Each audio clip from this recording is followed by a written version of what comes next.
I didn't realize there's steps, but here they are, the 8 steps to creating the friends, the fam, the love life that you really, really desire.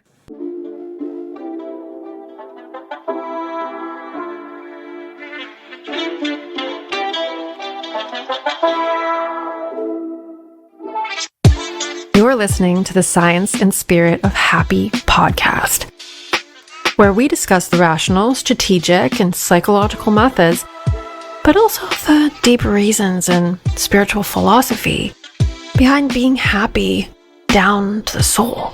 Happiness isn't just hedonism. It's not even solely personal.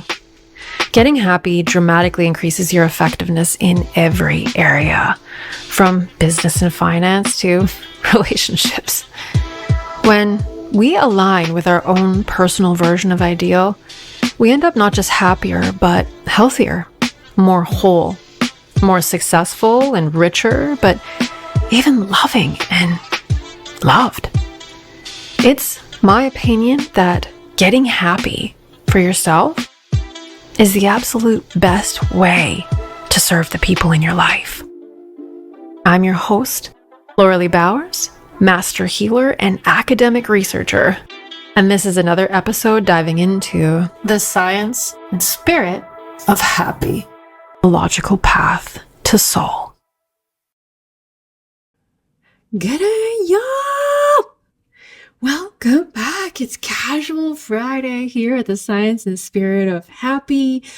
Not because it's necessarily Friday, though it is, but it's also the Friday of the season where I do like a casual wrap up where I talk about what we discussed this season and just go through kind of the main points of everything that we've talked about. So we've been talking about relationships. I think that this is like why we are here. We're here for belonging. We're here to make connection. If you, if you ask people like what they want in life, it's always really going to come down to relationships. Once you have the relationships, you can start working on other things. But I think first and foremost, there really is like we're just so social as a species. And someone brought up to me, actually, someone challenged that I had said that, we're one of the most social species on the planet.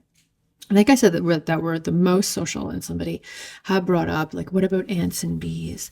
So there are like highly social species that are more social or more communal than human beings. But the way that humans operate with a sense of like individual agency and, self-reflection, I think is almost unique to humans. I think some vertebrates can recognize themselves in the mirror, but like self-reflection is inherently human.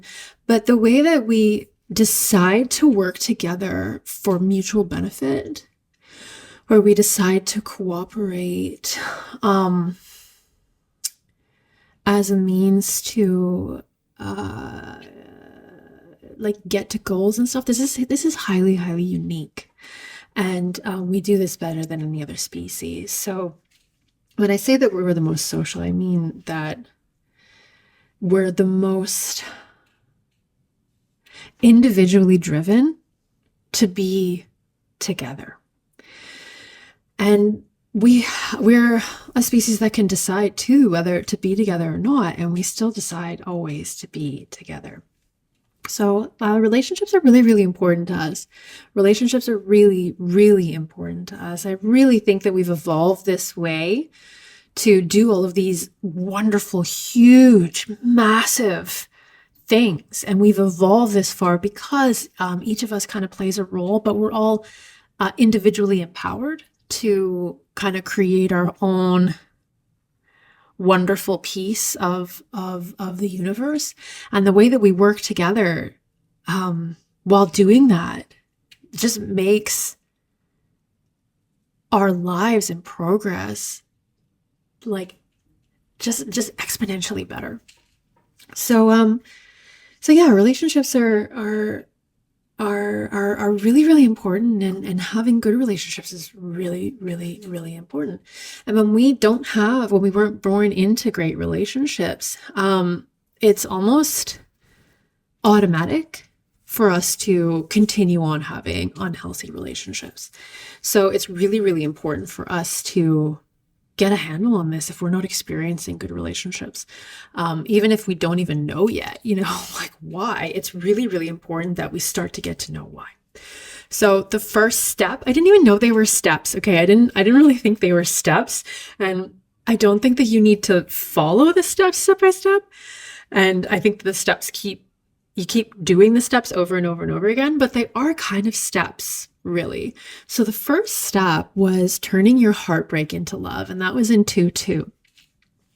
So every heartbreak has the shape of your love in it, which was kind of the message. Like if you have a family heartbreak, if you're heartbroken over how you're treated in your family or how you're being treated in your family, that really depicts what familial love is to you and what kind of family like you're supposed to have, what kind of role you're supposed to have in your family, like in the family that you create. That heartbreak will show you the total outline, right? Every little broken piece will show you the outline of what role you're actually supposed to play in the family. You have a relationship heartbreak, same exact thing, all of the things that you're heartbroken over. It shows you what romantic love is to you and what kind of relationship you really want and what kind of relationship you're supposed to have.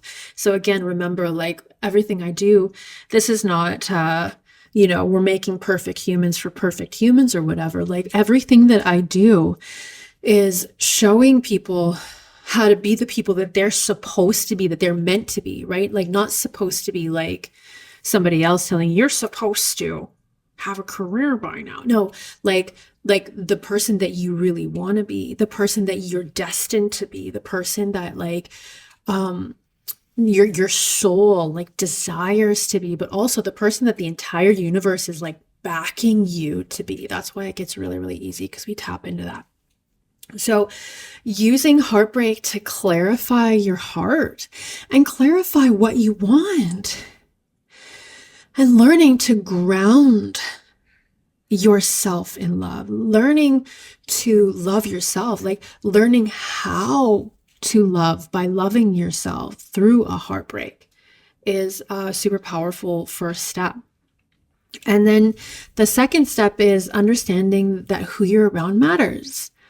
And I was talking about this in 2-3, that if you want good relationships, you need to be around people who have good relationships. Like if you want a good romantic relationship, you have to be around people who have good romantic relationships. If you want to have good friend relationships, you have to be around people who are having good friend relationships. I talked about multiple studies on how people affect us, but also there are studies where participants have done crossword puzzles in a room, and then new participants come in and do the same crossword puzzle in that room. And I can't remember off the top of my head. I feel like they were 30% faster. It's been years since I looked at this study, but if they did the crossword puzzles, but then different people were brought into a different room to do crossword puzzles, there was no increase in the time it took to do the crossword puzzles. So this tells me like the answers were like hanging in the air. So I talked about a bunch of studies on how people affect us, but also like this stuff is quite linear. Like this isn't just, like a vibe, like your friend, your tribe, brings a vibe, and then you start living along with that vibe. And then there's, you live aligned with a certain culture and values and whatever, and then you fall into line with that, and that ends up being your reality. No, I mean, I'm talking about like language is like hanging in the air around people who have thought and written down words. Like it's linear, it's direct. Okay. Motivated people make you feel motivated. They've done studies where they put people, if you put like a hardworking person near a lazy person, the lazy person will work harder and the hardworking person will work like less. Like people affect each other like that. Like they don't even have to be talking. They don't have to be within eyesight of one another. Just in the same room, they affect each other. Generous people will make you feel taken care of, in turn making you feel generous. Kind people will make you feel safe, in turn making you empowered to be kind. Empowered people will make you feel like you have agency to, create whatever it is that you want to create in your life. People who love themselves make you feel free to love yourself. Successful people inspire you to achieve more. It is what it is. Who you're around matters. So the third step is creating the right space, right? Creating the right space in your relationships. So the space to fill out and into is the true shape of you. I talked about this in 2.4. Do relationships need space? And I talked about how the space is actually the true shape of you. That's the space you need in the relationship. You need the space to be yourself. Absence does not make the heart grow fonder. Familiarity does. The familiarity with the shape of you, with your unique shape, is what creates love. And when we talk about absence making the heart grow fonder, it's the missing shape of you that creates yearning.